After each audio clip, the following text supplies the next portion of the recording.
Price the Lord. சந்தோஷமா இருக்கிறீங்களா? எத்தனை பேர் சந்தோஷமா இருக்கிறீங்க? அல்லேலூயா சொல்லுங்களேன். ஹல்லேலூயா. ஆண்டவராகிய இயேசு கிறிஸ்து நாம் மகிமைப்படுவதாக. இந்த காலை வேளையில் உங்களோடு இருக்க தேவனாகிய கர்த்தர் எனக்கு உதவி செய்தார். அதற்காக ஆண்டவரை நன்றியோடு துதிக்கிறேன். இவ்வளவு நேரமும் நாம் ஆண்டவருடைய சமூகத்திலே ஜெபித்து கொண்டிருந்தோம். ஒவ்வொரு செவ்வாய்க்கிழமையும் நம்ம காலை 10 மணி முதல் 1 மணி வரை ஆண்டவருடைய சமூகத்திலே வந்து இயேசு நல்லவர் ஊழியங்களுக்காகவும் நமக்காகவும் நம்முடைய தேவைகளுக்காகவும் குடும்ப ஆசீர்வாதத்திற்காகவும் நம்ம ஒருமித்து ஜெபிக்கிறோம். இந்த ஜெபத்தில் எல்லாரும் கலந்து கொள்ளும்படி உங்களை அன்பாய் தாழ்மையாய் கேட்டுக்கொள்கிறேன். எல்லாரும் சீக்கிரமாக வந்து கலந்து கொண்டு ஜெபித்து உங்கள் குடும்பங்களிலே ஆசீர்வாதம், உங்கள் பிள்ளைகளுக்கு ஆசீர்வாதம், எதிர்கால வாழ்க்கை ஆசீர்வாதம், சரியா, முடிவிலே மகிமையிலே சேர்த்து கொள்வார். அந்த ஒரு ஆசீர்வாதத்திற்காகத்தான் நம்ம இந்த ஓட்டம் ஓடுகிறோம். கொஞ்ச காலம் இயேசுவுக்காக கஷ்டப்பாடுகள் சகிப்பதினால் இந்த துன்பம் இன்பமாய் மாறும். இயேசுவை நாம் காணும் பொழுது அதுதான் நம்முடைய எதிர்பார்ப்பு. அதற்காகத்தான் உங்களை நாங்கள் செவ்வாய்க்கிழமை வந்து ஜெபிக்க சொல்லுகிறோம். Praise the Lord. ஹல்லேலூயா. வீட்டில் ஜெபிக்கிறீங்க, உங்கள் ஆலயத்தில் ஜெபம் இருக்கும், எல்லாம் இருக்கும், அது இல்லை என்று சொல்லவில்லை. ஆனாலும் ஒருவனை ஆண்டவர் தேடிக்கொண்டிருக்கிறார். ஹல்லேலூயா. திறப்பிலே நிற்க, சுவரை அடைக்க ஒருவனை நான் தேடுகிறேன். அந்த ஒருவன், அந்த ஒருத்தி நீங்களாக இருக்க வேண்டும், நானாக இருக்க வேண்டும். எதற்கு தெரியுமா? எதற்கு தெரியுமா? அந்த நாளிலே ஆண்டவருடைய முகத்தை கண்டு நம்ம சந்தோஷம் அடையணும். ஹல்லேலூயா. அவர் பாதம் விழுந்து பணிந்து ஆனந்த கண்ணீர் வடிப்பேன். கண்ணீரெல்லாம் தொடச்சிடுவார். சரி, ஆனந்த கண்ணீர் வருமோன்னு அங்கே தெரியல எனக்கு. ஆனால் சாராளனவரோஜி அழகாக எழுதினார்கள், ஆனந்த கண்ணீர் வடிப்பேன் என்று சொல்லி. ஹல்லேலூயா. Praise the Lord. அதற்குத்தான் உங்களை செவ்வாய்க்கிழமை நாங்கள் அழைக்கிறோம். வாருங்கள், வந்து இந்த ஜெபத்திலே கலந்து கொள்ளுங்கள். கர்த்தர் உங்களுக்கு பெரிய காரியத்தை செய்வார். உங்கள் குடும்பங்களிலே சமாதானத்தை தருவார். உங்கள் குடும்பங்களிலே ஆசீர்வாதத்தை தருவார். உங்கள் பிள்ளைகளுடைய சமாதானம் பெரிதாக இருக்கும். ஹல்லேலூயா. ஆண்டவர் சொன்னாரே, என் நாமத்தின் நிமித்தம் ஒரு கப்பு தண்ணீர் கொடுத்தா கூட அதற்கு அவர் என்ன செய்வாராம்? பிரதிபலன் தருவாராம். அப்படி என்று சொன்னால் திரளான ஜனங்களுக்காக நம்ம வந்து ஜெபிக்கும் பொழுது கர்த்தர் நம்மை ஆசீர்வதிப்பார், அபரிவிதமாய் ஆசீர்வதிப்பார். அதனாலே நான் நேரத்தை நீட்ட விரும்பவில்லை. நீங்கள் எல்லாரும் இந்த செவ்வாய்க்கிழமை கூட்டத்திலே வந்து கலந்து கொள்ளும்படி உங்களை அன்பாய் மறுபடியும் கேட்டுக்கொள்கிறேன். கர்த்தர் நல்லவர். ஹல்லேலூயா. ஹல்லேலூயா. கர்த்தர் நல்லவர். சத்தமாக ஒரு அல்லேலூயா சொல்லுங்களேன். ஆமென். ஹல்லேலூயா. எல்லா உற்சாகமா இருப்போம். கர்த்தர் பெரிய காரியங்களை நமக்கு செய்வார். ஆமென். ஒரு வசனத்தை வாசிப்போம். சங்கீதம் 118 சங்கீதம் 6-7 வசனங்களை வாசியுங்கள். கர்த்தர் என் பட்சத்தில் இருக்கிறார், கர்த்தர் என் பட்சத்தில் இருக்கிறார், நான் பயப்படேன். மனுஷன் எனக்கு என்ன செய்வான்? எனக்கு அனுகூலம் பண்ணுகிறவர்கள் நடுவில் கர்த்தர் என் பட்சத்தில் இருக்கிறார். என் சத்துருக்களில் சரி கட்டுதலை காண்பேன். ஹல்லேலூயா. கர்த்தர் என் பட்சத்தில் இருக்கிறார், நான் பயப்படேன். ஆமென். ஒரு அல்லேலூயா சொல்லுங்களேன். எல்லாம் நெஞ்சில கையை வச்சு சொல்லுங்களேன். கர்த்தர் என் பட்சத்தில் இருக்கிறார், நான் பயப்படேன். ஹல்லேலூயா. ஏதோ ஒரு காரியத்தை நிமித்தம் இந்த காலை வேளையிலே நீ பயத்தோடு கூட இருக்கலாம், கலக்கத்தோடு கூட இருக்கலாம், நடுக்கத்தோடு கூட இருக்கலாம். ஆனால் ஆண்டவர் உங்களை பார்த்து இன்றைக்கு சொல்லுகிறார், கர்த்தர் என் பட்சத்தில் இருக்கிறார், நான் பயப்படேன். நீங்க தைரியமா சொல்லுங்க. உங்களுடைய எந்த சூழ்நிலையாக இருக்கட்டும், எப்படிப்பட்ட காரியங்கள் உங்களுடைய வாழ்க்கையில இருக்கட்டும், நீங்க சொல்லணும், கர்த்தர் என் பட்சத்தில் இருக்கிறார். ஹல்லேலூயா. ஹல்லேலூயா. கர்த்தர் என் பட்சத்தில் இருந்தால் நாம் பயப்பட வேண்டிய அவசியம் இல்லை. எந்த பிரச்சனைகள் நம்முடைய வாழ்க்கையில வரட்டும், எந்த சோதனைகள் வரட்டும், சூழ்நிலைகள் எப்படி வேண்டுமென்றாலும் மாறி மாறி வரட்டும், ஆனால் வேதம் சொல்லுகிறது, கர்த்தர் என் பட்சத்தில் இருக்கிறார், நான் பயப்படேன். கர்த்தர் உங்கள் பட்சத்தில் இருக்கிறாரா? தாவீது தைரியமாக சொன்னான், கர்த்தர் என் பட்சத்தில் இருக்கிறார். ஹல்லேலூயா. அவனுக்கு எதிராக ஒரு விசை ஒரு சிங்கம் வந்தது, ஒரு விசை ஒரு கரடி வந்தது. ஆனால் அவன் அவற்றை எல்லாம் என்ன செய்தான்? ஒரு ஆட்டுக்குட்டியை போல கிழித்து போட்டான் என்று சொன்னான். காரணம் என்ன? கர்த்தர் அவன் பட்சத்தில் இருக்கிறார். அதனால தான் அவன் சொன்னான், அவனுக்கு எதிராக ஒரு கோலியாத்து வந்து நிற்கிறான். சரிதானே? கோலியாத்து நிற்கிறான். அவனுக்கு முன்பாக இவன் ஒரு சின்னவன் தான். அவன் பெரிய பராக்கிரமசாலியாக இருந்தான். ஆனால் தாவீது சின்னவன். ஆனால் அவன் சொல்றான், கர்த்தர் என் பட்சத்தில் இருக்கிறான், நான் பயப்பட மாட்டேன். உங்களுடைய வாழ்க்கையில கோலியாத்தை போன்ற பிரச்சனைகள் உங்களுக்கு முன்பாக நிற்கிறதா? கடன் பிரச்சனையாக இருக்கலாம், வியாதியாக இருக்கலாம், உபத்திரவமாக இருக்கலாம், கஷ்டமாக இருக்கலாம், பிள்ளைகள் நிமித்தம் வரக்கூடிய காரியங்களாக இருக்கலாம். உனக்கு முன்பாக இவைகள் எல்லாம் கோலியாத்தை போன்று பெரிதாக காணப்படலாம். ஆனால் ஆண்டவர் சொல்லுகிறார், நீ சொல்ல வேண்டும், கர்த்தர் என் பட்சத்தில் இருக்கிறார், நான் பயப்பட மாட்டேன். ஒரு அலையில சொல்லுங்களேன், ஹல்லேலூயா. கர்த்தர் என் பட்சத்தில் இருந்தா பயப்பட வேண்டாம். மனிதன் உன்னுடைய பட்சத்தில் இருந்தா பயப்பட்டு தான் ஆகணும். சரிதானே? எப்பொழுது மனுஷன் என்ன செய்வான்? காலை வாரி விட்டுடுவான். மனுஷன் உன் பட்சத்தில் இருந்தா நீ பயப்படணும். ஆனா ஆண்டவர் ஒரு பொழுதும் உன் பட்சத்தில் இருக்கும் பொழுது உன்னை கைவிடவே மாட்டார். ஹல்லேலூயா. உங்களை கைவிடவே மாட்டார். Praise the Lord. ஹல்லேலூயா. அதனால தான் ஆமென், உங்களை எந்த சக்தியாலும் மேற்கொள்ள முடியும். அதனால தான் தாவீது சொல்லுகிறான், கர்த்தர் என் பட்சத்தில் இருக்கிறார், நான் பயப்படேன். ஹல்லேலூயா. அடுத்து சொல்றான், என்ன சொல்றான்? மனுஷன் எனக்கு என்ன செய்வான்?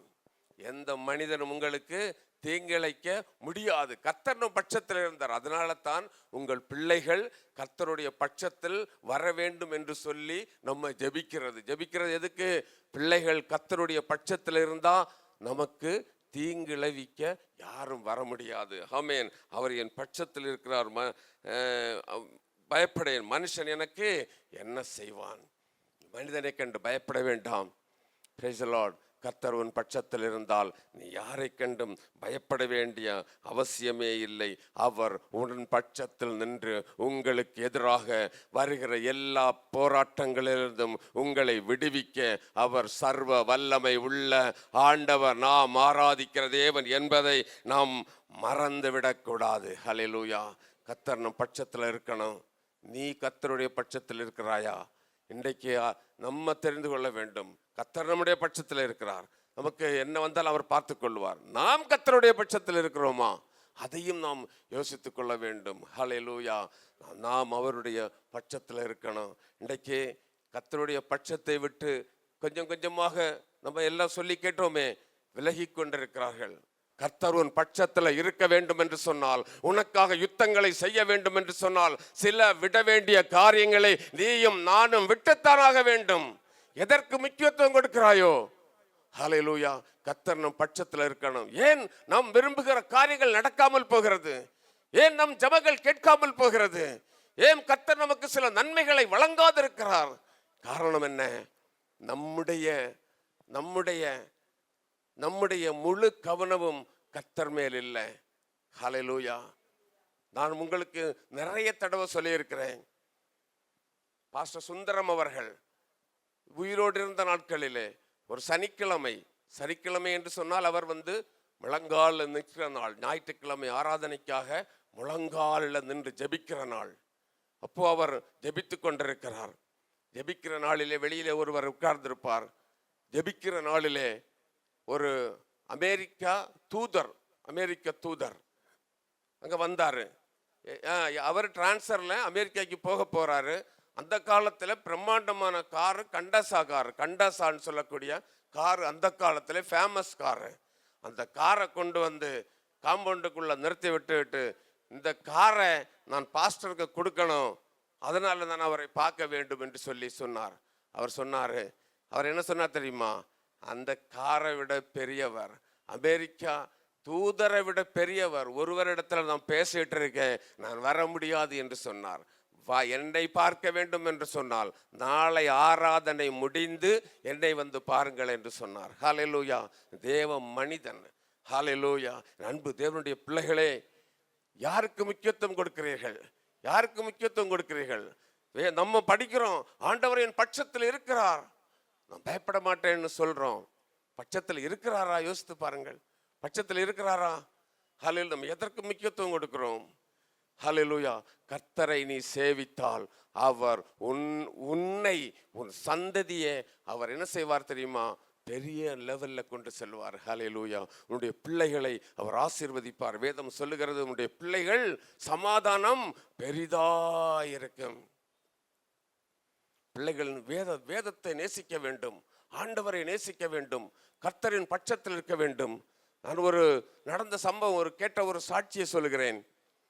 ஒரு ஒரு ஊர்ல ஒரு தகப்பன், 2 ஆண் பிள்ளைகள், ஒரு மனைவி, இப்படி 4 பேர் இருந்தார்கள். அது தகப்பனார் அந்த காலத்தில் அநேக ஆண்டுகளுக்கு முன்பு நடந்த சம்பவம். சாட்சியாக இப்போதான் நான் கேட்டேன். Praise Lord.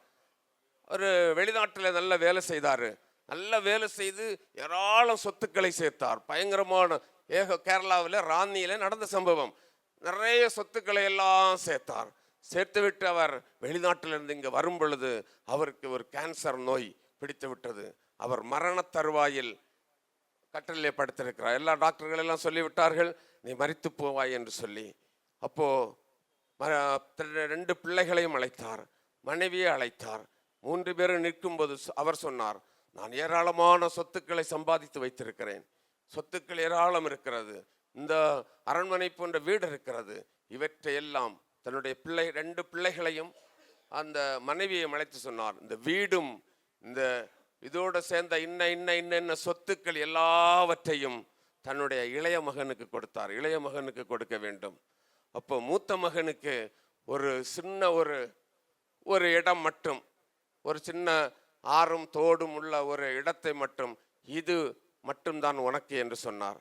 அப்போ எல்லாரும் கூடியிருந்தவர்கள் எல்லாம், என்னடா அந்த பையனுக்கு இப்படி நிறைய கொடுத்துட்டாரே, இந்த பையனுக்கு ஒன்றுமே இல்லாமல் இப்படி பண்ணிட்டாரே அப்படின்னு சொல்லி கொண்டிருக்கும் பொழுது தகப்பன் அந்த தன்னுடைய மனைவியை அழைத்து சொன்னார், என்னுடைய வேத புஸ்தகத்தை எடுத்துக்கொண்டு வா என்று சொன்னார்.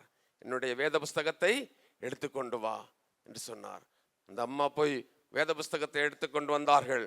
பழைய ஒரு வேத புஸ்தகம். அந்த வேத புஸ்தகத்தை எடுத்து தன்னுடைய மூத்த மகன் கையில கொடுத்தார். என்னை இந்த நிலைமைக்கு கொண்டு வந்தது இந்த புஸ்தகம். ஹல்லேலூயா. இதை நீ வச்சு பிழைச்சுக்கோன்னு சொன்னார். ஹல்லேலூயா, ஹல்லேலூயா. பையன் 2 பேரும் ஒன்றுமே சொல்லவில்லை. அவன் ஒரு ஆவரேஜ் ஸ்டூடெண்டா தான் இருந்தான் அந்த காலத்துல. ஆனால் இந்த வேத புஸ்தகம் அவனுக்கு கிடைச்சதும் அவன் அதை படிக்க ஆரம்பித்தான். கிறிஸ்தவர்கள் தான், தந்தை கிறிஸ்து குடும்பத்தார் சார். ஆனால் ஒரு ஆவரேஜா இருந்த மாணவன் பெரிய நிலைமையில படிக்க ஆரம்பிச்சான். படித்து அவன் ஒரு பெரிய இன்ஜினியர் ஆகி அமெரிக்கா சென்று அநேக பணங்களை சம்பாதித்து தன்னுடைய தம்பியை விட, தகப்பன் தம்பிக்கு கொடுத்த சொத்துக்களை விட அதிகமான சொத்துக்களை சம்பாதித்தான். ஹல்லேலூயா. காரணம் என்ன? ஹல்லேலூயா. வேதம். இந்த வேதத்தை மறந்தா நான் உன் பிள்ளைகளை மறந்து விடுவேன். ஆண்டவர் அதுதான் சொன்னாரு. இதை நீங்க மறக்கவே கூடாது. மறக்காமல் இருப்பீர்கள் என்று சொன்னால்தான் கர்த்தர் உங்கள் பட்சத்தில் நிற்பார். ஹல்லேலூயா. நம்ம பார்க்கிறோம், வாசியுங்கள் யாத்ராகமம் 23ஆம் அதிகாரம் 2ஆம் வசனத்தை வாசித்து பாருங்கள். இங்க நம்ம யார் பட்சத்தில் நிற்கிற? வாசி யாத்ராகமம் 22. தீமை செய்ய திரளான பேர்களை பின்பற்றாதிருப்பாயாக. தீமை செய்வதற்கு நம்ம என்ன செய்ய வேண்டுமாம்? திரளான பின்பற்றாதிருப்பாயாக. திரளான ஜனங்களை என்ன செய்யக்கூடாது? பின்பற்றக்கூடாது. யார் என்ன வேணாலும் சொல்லுவாங்க, அவங்க பின்னாடி எல்லாம் என்ன செய்யக்கூடாது? ஓடக்கூடாது. அடுத்து வாசிங்க. வழக்கிலே நியாயத்தை புரட்ட மிகுதியானவர்களின் பட்சத்தில் சாயக்கூடாது. ஹல்லேலூயா. சொல்லுவாங்களே, நாடு ஓடும் பொழுது நம்ம என்ன செய்யணும்? கூட ஓடணும். அது கூடாது. ஆண்டவர் அதுதான் சொல்றாரு. பெரும்பான்மை பக்கம் போய் நின்னுடக்கூடாது, நியாயத்தின் பக்கம் நிற்கணும். அதுதான் கர்த்தரின் பட்சத்தில் நிற்கிறவர். எந்த சூழ்நிலை வந்தாலும் கர்த்தருடைய பட்சத்தில் நிற்க வேண்டும். ஹல்லேலூயா. ஆமென். ஆள் ஓடுற இடத்துல எல்லாம் ஓடக்கூடாது. Praise the Lord. ஹல்லேலூயா. அதுதான் இங்கே மிகுதியானவர்கள் பட்சத்தில் போய் என்ன செய்யக்கூடாது? நின்று விடக்கூடாது. ஆமென். கர்த்தரின் பட்சத்தில் நிற்க வேண்டும். கர்த்தருக்கு பயந்து அவர் வழிகளில் நடக்க வேண்டும். வேதம் சொல்லுகிறது, அவன்தான் பாக்கியவான். ஹalleluya. நீ கர்த்தரின் பட்சத்தில் இருக்கணும். கர்த்தரின் பட்சத்தில் இருந்தா கர்த்தர் உன் பட்சத்தில் இருப்பார். கர்த்தர் உன் பட்சத்தில் இருந்தால் நீ ஒன்றுக்கும் பயப்பட வேண்டிய அவசியம் இல்லை. நீ கர்த்தரின் பட்சத்தில் இருந்தால் உனக்கு ஒரு குறைவுமின்றி உன்னை நடத்துவதற்கு அவரால் முடியும். எல்லா நன்மைகளும் உனக்கு வழங்க அவராலே முடியும். நீ கர்த்தரின் பட்சத்தில் நிற்க வேண்டும். வாசிங்கள் யாத்ராகமம் 32 அதிகாரம் 26 வசனத்தை வாசித்து பாருங்கள். யாத்ராகமம் 32:26. பாளையத்தின் வாசலில் நின்று கர்த்தருடைய பட்சத்தில் இருக்கிறவர்கள் யார், அவர்கள் என்னிடத்தில் சேரக்கடவர்கள் என்றான். அப்பொழுது லேவியின் புத்திரர் எல்லாரும் அவனிடத்தில் கூடி வந்தார்கள். கர்த்தரின் பட்சத்தில் நிற்கிறவர் யார் என்று சொல்லி கேட்கிறார்கள். இங்கே நம்ம ஒரு சம்பவத்தை பார்க்கிறோம். என்னடா, மோசே மலைக்கு மேலே ஏறி போனாரு. சரிதானே? கர்த்தருடைய கற்பனைகளை பெற்றுக்கொள்வதற்காக ஆண்டவர் மோசையை அழைத்தார். மோசையை அழைத்து அவர் மலையிலே ஏறி போனார். யோசுவா கீழே நிற்கிறாரு. நாட்கள் சென்று விட்டது. இவர்கள் 2 பேரும் திரும்பி வரவில்லை. வராதனால, கால தாமதமானதுனால ஜனங்கள் என்ன செய்தார்கள்? முறுமுறுக்க ஆரம்பித்தார்கள். எங்களை அழைத்து கொண்டு வந்த தெய்வத்தை உண்டாக்கி கொடுட்டாங்க. அப்படித்தானே? முறுமுறுத்தார்கள். நம்ம கூட நம்முடைய வாழ்க்கையில சில ஆசீர்வாதங்கள் தடைபடும் பொழுது, சில ஆசீர்வாதங்கள் கேட்கிற ஆசீர்வாதங்கள் லேட் ஆகும் பொழுது, வியாதியில் சுகம் லேட் ஆகும் பொழுது நம்ம கூட என்ன செய்து விடுகிறோம்? முறுமுறுத்து விடுகிறோம். ஹல்லேலூயா. முறுமுறுத்தார்கள். ஆரோன் அவர்களுடைய முறுமுறுப்பை சகிக்க முடியாமல் என்ன செய்தான்? நான் சுருக்கமாக சொல்லுகிற ஒரு கன்றுக்குட்டியை உண்டு பண்ணி, இதுதான் உங்களை எகிப்திலிருந்து கொண்டு வந்த தெய்வம் என்று சொன்னான். ஹல்லேலூயா. ஆமென். அற்புதங்களை கண்டவர்கள், செங்கடலை 2ஆக பிளந்து ஆண்டவர் கொண்டு வந்ததை கண்ட ஜனங்கள், மன்னாவை புசித்தவர்கள். சரிதானே? யோர்தான் அவர்களுக்காக 2ஆக மாறினது. பகலிலே மேகஸ்தம்பம், ராத்திரியிலே அக்கிலி தூண்களாக தேவனாகிய கர்த்தர் அவர்களை வழி நடத்தி கொண்டு வந்திருக்கிறார். இவற்றை எல்லாம் கண்ட அந்த ஜனங்கள் முறுமுறுத்தார்கள். தங்களுக்கு ஒரு தெய்வத்தை உண்டு பண்ணுங்கன்னு சொன்னாங்க. அப்பதான் மோசே இறங்கி வருகிறான். பார்க்கும் பொழுது இங்கே ஒரே ஆட்டம். எங்கே ஆட்டம்? பாளையத்திலே ஒரே ஆட்டம், பாட்டம், கொண்டாட்டம். ஹல்லேலூயா. ஹல்லேலூயா. எதை வைத்து ஆடுகிறார்கள்? காளை குட்டியை உண்டு பண்ணி வைத்து ஆராதிக்கிறார். ஏன்? காரணம் என்ன? எங்களுடைய தெய்வம் இதுதான் என்று சொல்லி பலத்த கரத்தினாலும் ஓங்கிய புயத்தினாலும் அற்புதங்களினாலும் அடையாளங்களினாலும் தன்னுடைய ஜனத்தை கொண்டு வந்த அந்த ஆண்டவரை ஒரு நொடி பொழுதிலே மறந்து விட்டார்கள். ஆட்டம், பாட்டம், கொண்டாட்டம். இன்னைக்கு அப்படித்தான் உலகம் போய் கொண்டிருக்கிறது. ஆட்டம், பாட்டம், கொண்டாட்டம், டான்ஸு, ஒரு 100 லைட்டு, ஒரு 100 பெண்கள் பின்னாடி இன்னும் பாட ஆட. ஹல்லேலூயா. ஜாக்கிரதையாக இருந்து கொள்ளுங்கள், பரலோகம் போக முடியாது. Price the Lord. கர்த்தரின் பட்சத்தில் நீ நிற்க வேண்டும். நீ கர்த்தரின் பட்சத்தில் நிற்க வேண்டும். ஆட்டம் பாட்டம் அல்ல. பாளையத்திலே இரைச்சலை கேட்கிறான் மோசே. கேட்கும் பொழுது அவன் சொல்லுகிறான், இதை செய்தது யார்? ஆரோன் சொன்னான், ஜனங்களுடைய அந்த பிரஷர்னால தாங்க முடியல, அதனால நான் செய்தேன். ஹல்லேலூயா. அன்பு தேவனுடைய பிள்ளைகளே, அவன் சொல்லுகிறான், கர்த்தரின் பட்சத்தில் நிற்கிறவன் யார்? கேட்ட உடனே எல்லா கோத்திரத்தார் என்ன செய்தார்கள்? ஒதுங்கி நின்றார்கள். ஆனால் லேவி கோத்திரத்தான் ஒருத்தன் மட்டும்தான் சொன்னான், நாங்கள் கர்த்தரின் பட்சத்தில் நிற்கிறோம் என்று சொன்னான். வெற்றினா அப்படிதானே? வெற்றி. அண்ணன் பார்க்காத, தம்பி பார்க்காத, ஆண்டவருக்கு விரோதமாய் பாவம் செய்தவர்கள் வெற்றி என்றான். ஹல்லேலூயா. 3000 பேருக்கு மேல் இன்றைக்கு கொல்லப்பட்டார்கள். ஹல்லேலூயா. கர்த்தரின் பட்சத்தில் நினைக்கணும். அண்ணனானாலும், தம்பி ஆனாலும், சகோதரனானாலும், எந்த இதானாலும் கர்த்தருக்கு என்று சொல்லி நீ என்ன செய்யணும்? ஊக்கமாய் உற்சாகமாய் நிற்க வேண்டும். அதைத்தான் கர்த்தர் விரும்புகிறார். கர்த்தரின் பட்சத்திலே நாம் நிற்க வேண்டும். ஹல்லேலூயா. அருமையான தேவனுடைய பிள்ளைகளே, எந்த சூழ்நிலையானாலும் கர்த்தரின் பட்சத்திலே நம்ம இருக்க வேண்டும். ஹல்லேலூயா. லேவி கோத்திரத்தான் கர்த்தரின் பட்சத்தில் நின்றதினால் அவன் ஆசீர்வாதத்தை பெற்றுக்கொண்டான். ஹல்லேலூயா. லேவி கோத்திரம் ஒரு ஆசாரிய கோத்திரமாக மாறினது. Praise the Lord. ஹல்லேலூயா. ஒரு அல்லேலூயா சொல்லுங்களேன். ஒரு அல்லேலூயா சொல்லுங்களேன். கரங்களை தட்டி ஒரு அல்லேலூயா சொல்லுங்களேன். ஹல்லேலூயா. எல்லா இடத்திலையுமே ஒரு கூட்டம் உண்டு. எல்லா சபைகளிலையும் ஒரு கூட்டம் உண்டு. அது பரிசுத்த கூட்டம். Price the Lord. நாம் எந்த கூட்டத்தில் இருக்கிறோம்? நாம் யார் பட்சத்தில் இருக்கிறோம்? கர்த்தரின் பட்சமா இல்ல உலகத்தின் பட்சமா? நம் ஆட்டம் பாட்டம் கொண்டாட்டம் உள்ள இடத்துல இருக்கிறோமா இல்ல கர்த்தரின் பட்சத்தில் இருக்கிறோமா? கர்த்தர் நம்மை பார்த்து இந்த காலை வேளையில கேட்கிறார், மகனே மகளே, நீ யார் பக்கம்? நீ கர்த்தரின் பட்சத்தில் நிற்க வேண்டும். அதை தான் கர்த்தர் விரும்புகிறார். கர்த்தரின் பட்சத்தில் நீ இருந்தா தான் வேதம் சொல்லுகிறது, நீ ஒன்றைக்கும் பயப்பட வேண்டாம். ஒரு அலையில சொல்லுங்களேன், கரங்களை தட்டி ஒரு அலையில சொல்லுங்களேன், கர்த்தரின் பட்சத்தில் நான் இருந்தால் என்ன செய்ய வேண்டாம்? ஒன்றைக்கும் பயப்பட வேண்டாம். மனுஷன் உனக்கு ஒன்றும் செய்ய முடியாது. கரங்களை உயர்த்தி சொல்லுங்க, நான் கர்த்தரின் பட்சத்தில் இருக்கும் பொழுது மனிதன் எனக்கு ஒன்றும் செய்ய முடியாது. ஹல்லேலூயா. கர்த்தரின் பட்சத்தில் இருக்கணும். ஆமென். வேதம் வாசிக்கணும், ஆராதிக்கணும், ஜெபிக்கணும். ஜெபம்தான் முக்கியம். ஒரு முதுகெலும்பு ஜெபம்தான். ஏன் காரியங்கள் நடக்கவில்லை? ஏன் நினைக்கிற காரியங்கள் நடக்கவில்லை? ஜெபம் வாழ்க்கையில் குறைந்து விட்டிருக்கும். நீ ஜெபிக்கணும். முழங்கால் அதிகாலை 4 மணிக்கு எழுப்பி ஜெபிங்க. ஆமென். 1 மணி நேரம் ஜெபித்து பாருங்கள். அடைக்கப்பட்ட வாசல்கள் எல்லாம் உங்களுக்கு திறக்கப்படும். ஹல்லேலூயா, ஹல்லேலூயா, ஹல்லேலூயா. ஆமென். உங்களுக்கு நன்மையும் கீர்த்தியும் புகழ்ச்சியும் கர்த்தர் தருவாரு. ஜெபிக்கணும். ஜெபிக்கிறவனுக்கு தான், ஜெபிக்கிறவனை விட்டு ஆண்டவர் என்ன செய்ய மாட்டாரு? போகவே மாட்டாரு. ஜெபிக்கிறவனுக்கு பதில் கொடுப்பார். Praise the Lord. ஹல்லேலூயா. யாக்கோபு ஜெபித்தான். யாக்கோபு ஜெபித்தான், சரிதானே? போராடி ஜெபித்தான். ஆண்டவரே, என்னை ஆசீர்வதித்தலாமல் நான் என்ன செய்ய மாட்டேன், உம்மை விட மாட்டேன். காரணம் என்ன? அவனுடைய அண்ணனை அவன் பேஸ் பண்ண போறான். அண்ணனுக்கு முன்பாக போய் நிற்க போறான். அண்ணன் ஒரு நாள் சொன்னான், என்னைக்காவது நீ ஒரு நாள் வரவே இல்லை, அப்ப நான் உன்னை பார்த்துக்கிறேன், அப்ப நான் உன்னை பார்த்துக்கிறேன். என்னுடைய ஆசீர்வாதத்தை எல்லாம் நீ தட்டி எடுத்துக்கொண்டு சென்று விட்டாய். என்னைக்காவது ஒரு நாள் நீ திருப்பி வருவேன், அன்னைக்கு உன்னை நான் பார்த்து கொள்ளுகிறேன் என்று சொல்லி அவன் அண்ணன் சொல்லி இருந்தான். அதை மனதில் வைத்திருந்தான் யாக்கோபு. பயம் அவனை சூழ்ந்து கொண்டது. அவன் என்ன செய்தான்? தனித்திருந்து ஜெபிக்க ஆரம்பித்தான். ஹல்லேலூயா. ஆண்டவரே, என்னுடைய நிலைமை உமக்கு தெரியும், சரிதானே? என் அண்ணன் இப்படி சொல்லி இருக்கிறான்.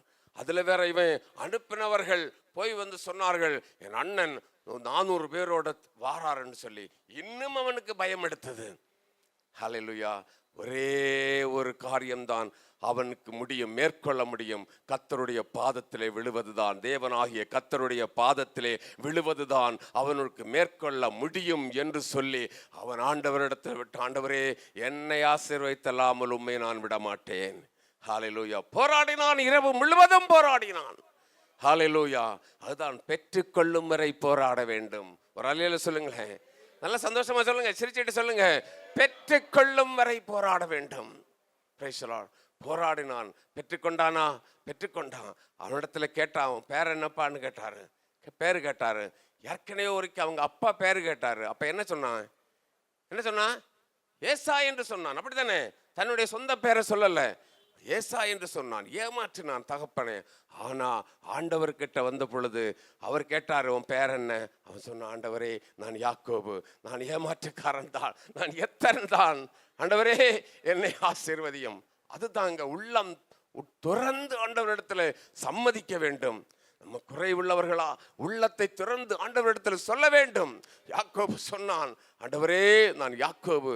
உடனே சொன்னான், இனி நீ யாக்கோபு அல்ல, இஸ்ரவேல் பெரும் திரள் ஜனங்களுக்கு தகப்பனாய் இருப்பாய் என்று சொல்லி அவனை ஆசீர்வதித்தார். ஹல்லேலூயா. அன்பு தேவனுடைய பிள்ளைகளே, அவன் கர்த்தருடைய பட்சத்திலே நின்றதினால், ஹல்லேலூயா, அவன் ஆசீர்வதிக்கப்பட்டு பட்டவனாக யாக்கோபு மாறினான் என்று வேதம் சொல்லுகிறது. ஹல்லேலூயா.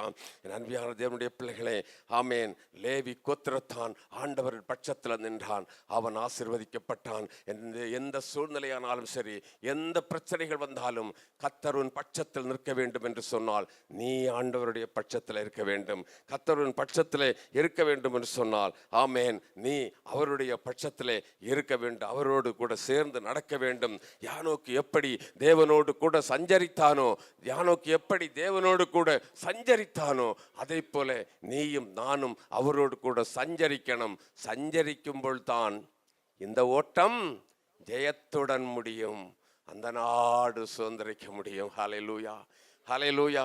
அவரோடு கூட சந்தரிக்கணும். சூழ்நிலைகள் நம்முடைய வாழ்க்கையில மாறலாம். பிள்ளைகளால் சூழ்நிலைகள் வரலாம், பெற்றோர்களால் வரலாம், குடும்பங்கத்தினர் வரலாம், பக்கத்தில் உள்ளவர்களால் வரலாம்.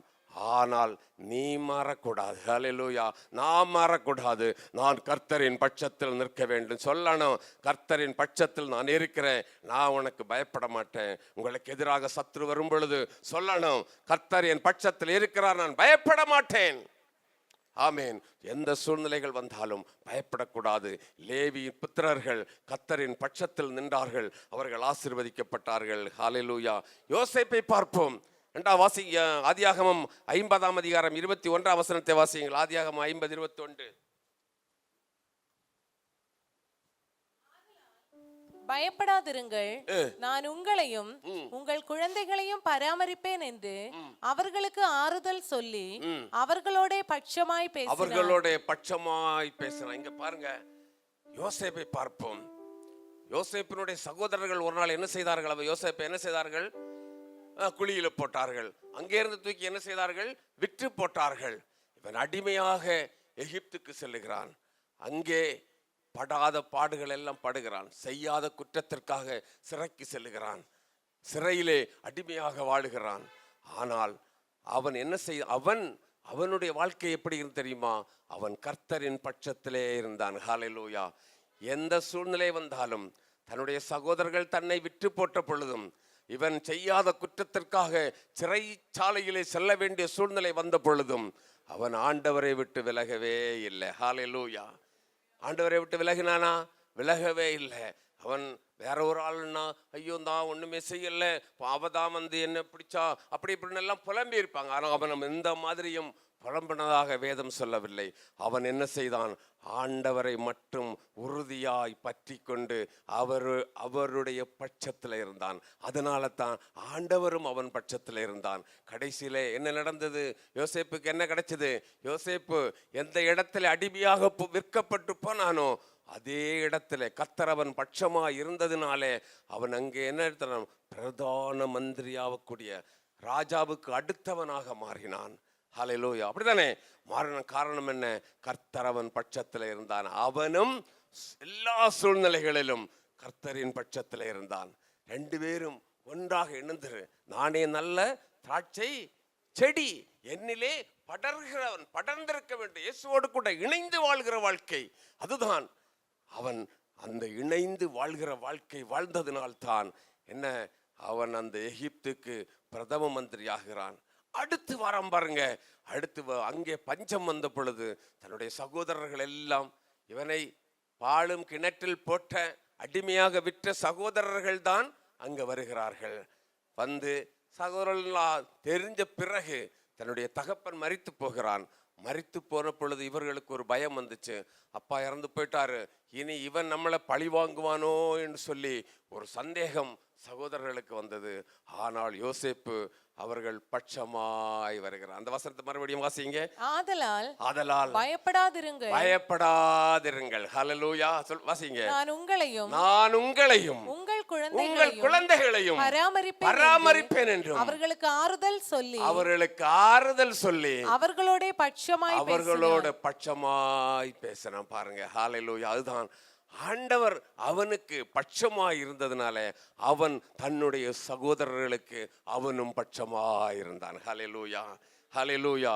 நீ ஆண்டவருக்கு பட்சமாய் இருந்தா உனக்கு உன்னை எதிர்க்கிறவர்களுக்கு மத்தியிலே உன்னை அவர் பட்சமாய் பாதுகாப்பார். ஹல்லேலூயா. சத்துருக்களுக்கு முன்பாக அவர் என்ன செய்கிறாராம்? ஒரு பந்தியை ஆயத்தம் பண்ணுகிறவர். அதனால் ஆண்டவர் உன் பட்சமாய் இருக்கணும். ஹல்லேலூயா.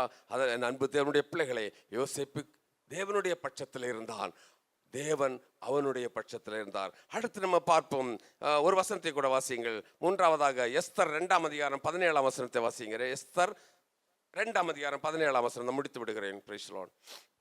வேகமாக எஸ்தர் 2 அதிகாரம் 17 வசனம். ராஜா சகல ஸ்திரீகளை பார்க்கிலும் எஸ்தர் மேல் அன்பு வைத்த சகல கன்னிகைகளை பார்க்கிலும் அவளுக்கு அவன் சமூகத்தில் அதிக தயையும் பட்சமும் கிடைத்தது.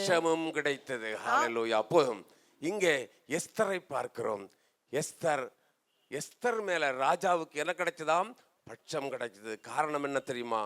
இந்த எஸ்தர் ஜெபிக்கிறவளாக இருந்தாள், உபவசிக்கிறவர்களாக இருந்தால், தன்னுடைய மோர்தேக்காய் என்ன சொல்லுகிறானோ அதை கேட்கிறவர்களாக இருந்தால், ஹல்லேலூயா, அது சொன்னா கர்த்தருக்கு கீழ்ப்படிந்து ஜெபித்து உபவசித்து ஆண்டவருக்கு பிரியமாய் வாழ்ந்தால் ராஜாவாகிய இயேசுவினுடைய கண்களிலே உனக்கு பட்சம் கிடைக்கும். ஹல்லேலூயா, தயவு கிடைக்கும். இங்கே பார்க்கிறோம், அகஸ்வேரு ராஜா அவள் மேல் பட்சமா இருந்ததுனாலே இந்து தேசம் முதல் எத்தியோப்பியா தேசம் வரைக்கும் உள்ள 127 ராஜ்யங்களுக்கு அவள் அரசியாக மாறினாள், ராணியாக மாறினாள். கர்த்தர் உன் பட்சத்தில் நின்றா, கர்த்தர் உன்னை ராஜாக்களும் ராணிகளுமாக மாற்றுவார். உன் தேசத்துல, உன் வீட்டுல, உன் குடும்பத்துல மாற்றுவார். ஆமேன். இது எந்த மாற்றமுமே கிடையாது. Price the Lord. கர்த்தர் உன் பட்சத்தில் இருக்க வேண்டும். நீ யார் பட்சத்தில் இருக்கிறாய்? கர்த்தருடைய பட்சத்தில் இருக்கிறீர்களா? ஹல்லேலூயா. எல்லாரும் எழும்பி நிற்போமே. Price the Lord. எல்லாரும் எழும்பி நிற்போம். ஆமென். ஹல்லேலூயா, ஹல்லேலூயா, ஹல்லேலூயா. லேவி கோத்திரத்தார் கர்த்தரின் பட்சத்தில் நின்று அவர்கள் ஆசீர்வதிக்கப்பட்டார்கள். Price the Lord. ஹல்லேலூயா. யோசேப்பு அவன் கர்த்தருடைய பட்சத்தில் நின்றான், அவன் ஆசீர்வதிக்கப்பட்டான். எஸ்தர் கர்த்தருடைய பட்சத்தில் இருந்ததனால் கர்த்தர் அவள் பட்சத்தில் இருந்தாள். நீங்கள் யார் பக்கம்?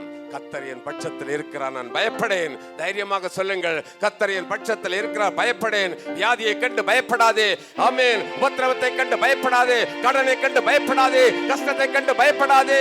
எந்த சூழ்நிலைகளை கண்டு பயப்படாதே. இன்றைக்கு நீ அனுபவிக்கிற சூழ்நிலைகளை கண்டு பயப்படாதே. என்னை கேட்கிற அன்பு சகோதரனே, சகோதரியே, நீ இன்றைக்கு பார்க்கிற இந்த சூழ்நிலைகளை கண்டு பயப்படாதே. கர்த்தர் உன் பட்சத்தில் இருக்கிறார். நீ பயப்பட வேண்டிய அவசியமில்லை. உனக்கு எதிராக உருவாக்கப்படும் ஆயுதங்கள் ஒன்றும் வாய்க்காமலே போக பண்ணுவார். காரணம், கர்த்தர் உன் பட்சத்தில் இருக்கிறார். நீ கர்த்தரின் பட்சத்தில் இருக்கிறாயா? ஹல்லேலூயா, ஹல்லேலூயா. எனக்கு உதவிடும் எனது ஆண்டவர் என் பக்கம் இருக்கிறார். எனக்கு உதவிடும் எனது ஆண்டவர் என் பக்கம் இருக்கிறார். உலக மனிதர்கள் எனக்கு எதிராக என்ன செய்ய முடியும்?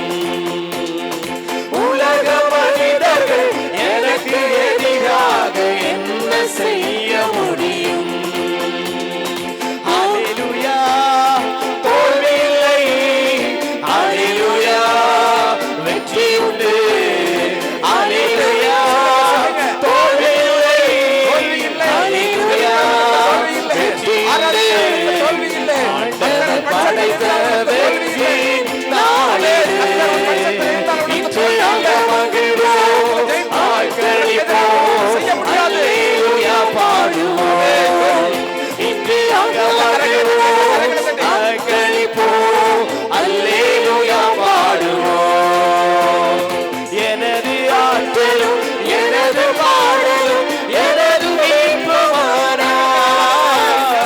எனது ஆற்றலும் எனது பாடலும் எனது மீட்புமானார். நீதிமான்களின் சபைகளிலே வெற்றி குரல் ஒலிக்கட்டும். ஹல்லேலூயா. நீதிமான்களின் சபைகளிலே வெற்றி குரல் ஒலிக்கட்டும். ஹல்லேலூயா, தோல்வி இல்லை. ஹல்லேலூயா, வெற்றி உண்டு. ஹல்லேலூயா, தோல்வி இல்லை. ஹல்லேலூயா, வெற்றி உண்டு. ஆண்டவர் படைத்த வெற்றி நாளிது. நித்தியாக மகிழ்வோம், அக்களிப்போம், அல்லேலூயா பாடுவோம். நித்தியாக மகிழ்வோம், அக்களிப்போம், அல்லேலூயா பாடுவோம். தள்ளப்பட்ட கட்டிடம் தாங்கிடும் உலகமாயிற்றே. தள்ளப்பட்ட கட்டிடம் தாங்கிடும் உலகமாயிற்றே. கர்த்தர் செயலிது அதிசயம் இது, கையெட்டி பாடுங்கள். கர்த்தர் செயலிது அதிசயம் இது, கையெட்டி பாடுங்கள். ஹல்லேலூயா, ஹல்லேலூயா, ஹல்லேலூயா. தோல்வி இல்லை. ஆமென். ஹல்லேலூயா, வெற்றி உண்டு. ஓ ஹல்லேலூயா, தோல்வி இல்லை. ஆமென். ஹல்லேலூயா, வெற்றி உண்டு. ஓ எனக்கு உதவிடும் எனது ஆண்டவர் என் பக்கம் இருக்கிறார்.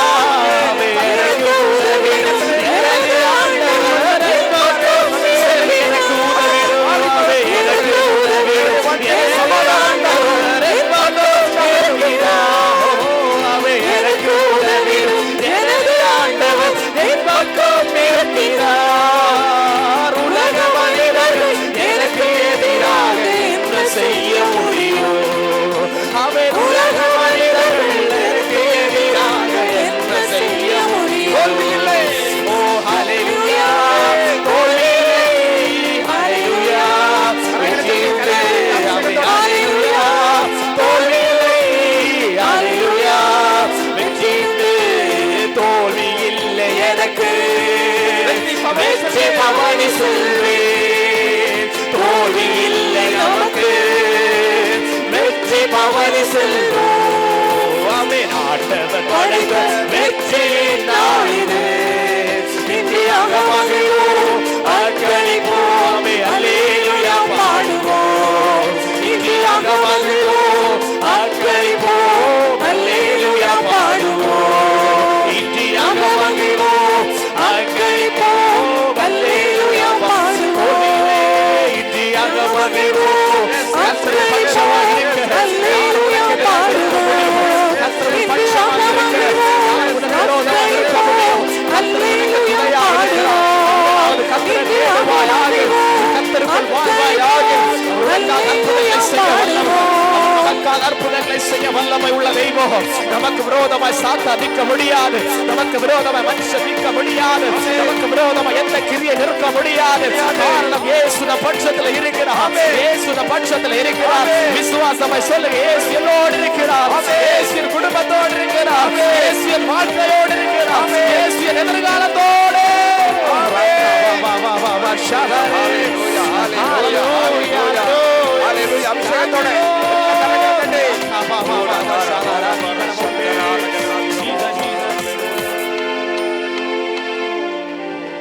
ஆமென். எல்லாம் நெஞ்சில கை வச்சு சொல்லுங்க, ஆண்டவரே என் பட்சம் பெறும் ஆண்டவரே, எனக்கு எதிராய் உருவாக்கப்படும் ஆயுதம் ஒன்று வாய்க்காமலே போக பண்ணும். நான் பயப்பட மாட்டேன். கர்த்தர் நீர் என் பட்சத்தில் இருக்கிறேன்.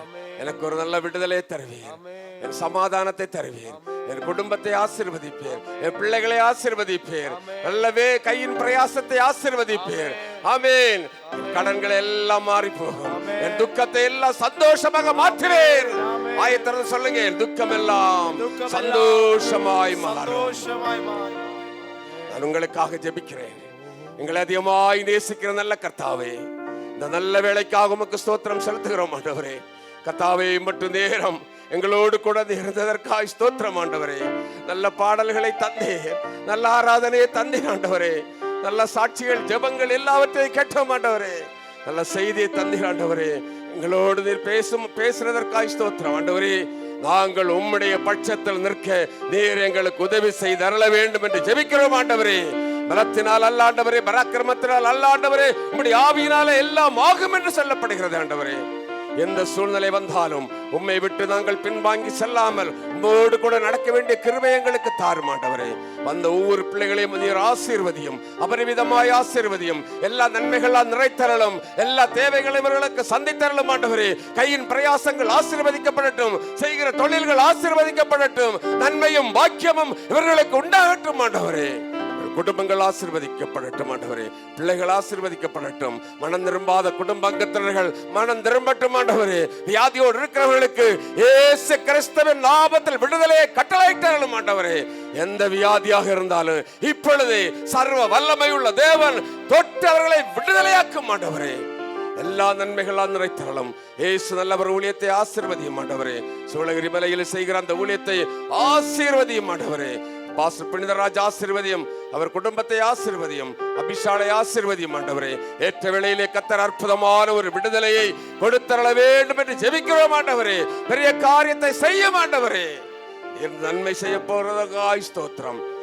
எல்லாரையும் ஆசீர்வதியும். எல்லா துதியும் கனமும் மகிமையும் உமக்கு செலுத்துகிறேன். மீட்பர் இயேசுவின் நாமத்தில் ஜெபிக்கிறேன். ஜெபங்கள் நல்ல பிதாவே. ஆமேன், ஆமேன்.